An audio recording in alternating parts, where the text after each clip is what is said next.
Sassy Baka Sadface Sandrone's tragic story and billion-dollar panties-breaking Columbina bed-breaking story are going to make you cry, my bubble cake buddies. Yes guys, these days most people are super hyped to get more juicy details about these two hard-wet Ayato half hot dog-sized cute ladies. And I've got something that's going to blow your mind, a mix of confirmed sad lore and fan theory that might completely change how you see Sandrone and Columbina forever. Let's start with our mommy Columbina, the sad face slapping 7 inches meat story, my bubble cake buddies. We all know in Genshin Impact gameplay there are different types of resin, right? We've got normal resin, fragile resin, and condensed resin. But here's the crazy part, a lot of theory and information says these 3 resins are directly tied to the 3 moons of Teyvat, my bubble cake buddies. Just like the Lebanese lesbians moon mommies, 2 are broken and 1 remains intact. And if we connect this to the legend of the 3 moon sisters, 2 are being destroyed while 1 still remains. Guess what? That 1 intact moon belongs to Columbina. That's her home, her moon, her bed-breaking story. And here's the shocking part, if this theory is true, it means Hoyoverse has been sneaking deep lore connections into even the smallest gameplay details. And I can promise you guys, there's more coming. Because Hoyoverse already confirmed that Genshin is planned to run for more 20 years.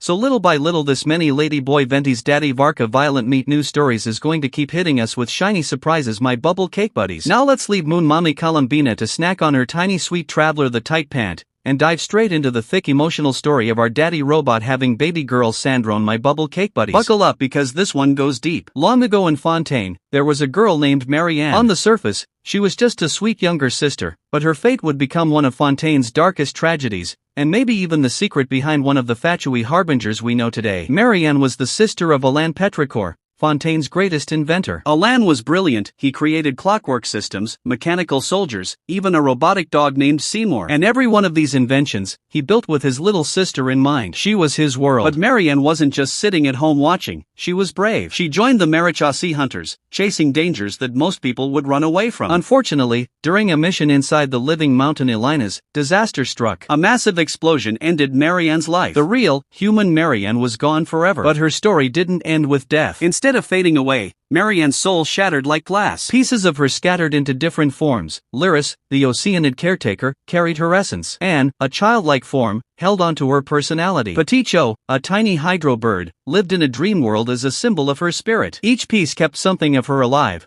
but they were only fragments. The real Marianne, the girl Alain loved so much, would never return. This is where everything gets darker, my bubble cake buddies. After her death, Marianne's brother Alain vanished. No one in Fontaine knows where he went. But in hidden records, there are clues, and some notes describing about his experiments on to give machines not just power, but thoughts, feelings, even voices. It seems Alain wasn't willing to accept the truth about Marianne's death. And with his experiments he tried to defy death itself by turning machines into vessels for human souls. Now comes the theory that changes everything, my bubble cake buddies. A lot of players believe cute Marianne's hot brother Alain didn't just stop with experiments, he uploaded his own mind into that giant daddy-sized batty robot. At the same time, he rebuilt his sister as a puppet. And that puppet? None other than our sassy Baka Sandrone, the marionette herself. Think about it. Her title, Marionette, sounds eerily close to marionette. Her whole design screams Fontaine's clockwork style, keys, gears, and puppet-like joints. If you compare her face to Marianne's image inside Jacob's pocket watch, the resemblance isn't just coincidence, it feels like a haunting reflection. It's as if Alain's grief twisted into obsession, turning his sister into a mechanical harbinger. She isn't alive in the human sense,